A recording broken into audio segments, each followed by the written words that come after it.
It feels pretty different. A galvanizing new revival of West Side Story opened Thursday night on Broadway, minus some familiar sights and sounds. Jerome Robbins' legendary choreography has been Jet Tysoned along with the Somewhere ballet, and Maria's chirpy I Feel Pretty was given the axe.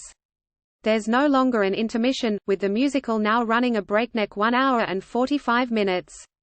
Instead, in Belgian director Ivo van Hove's finger-snapping free staging, there's a gigantic video wall behind a mostly spare stage, modern clothes and a ferocity not seen since the musical's 1957 premiere, when the Post's Richard Watts Jr. called it the story of the ugliness and horror of a war to the death between the boys.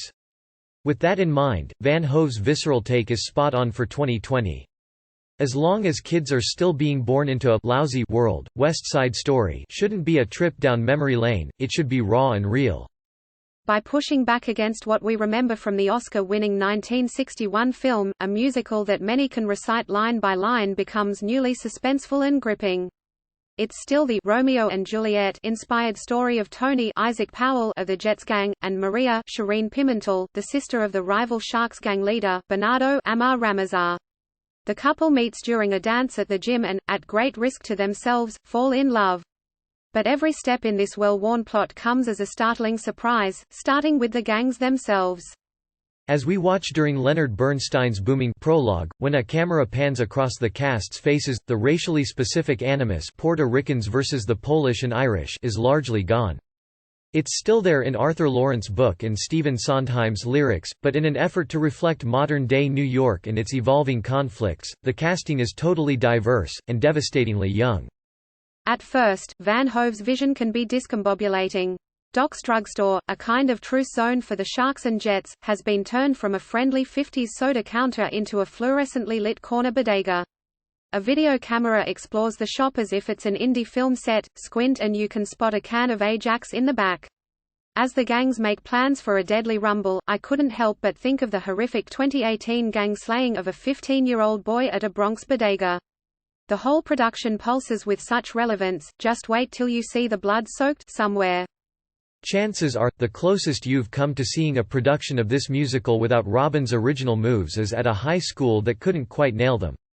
But now we have Belgian choreographer Anne-Theresa de Keersmaker's more modern dances, which toss aside grace for youthful clumsiness and anger. There's still some Latin flair, the teens yell Mambo, after all, not Isadora Duncan, but it's not show-stopping stuff. What the less imposing dance and Van Hove's camera close-ups do is enable richer characters, especially the young lovers. The extraordinary Powell makes the most moving, motivated and emotionally turbulent Tony you're likely to have seen. His golden-voiced Maria is Mountain Dew-inflected, with a teen's energy and squirmy awkwardness, and the Tonight duet with his Maria, an affecting Pimentel, is a serene stunner. You can feel the show's amped-up angst through Ramazar's brooding Bernardo during the rainy rumble. Revisionism is nothing new on Broadway. Sam Mendes did it in 1998 with his Sexed Up Cabaret, and John Doyle did it in 2005 with his Dressed Down Sweeney Todd.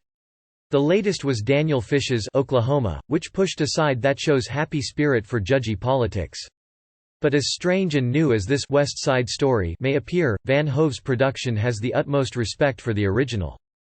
It's still the show you love, reinvented for the time in which you live.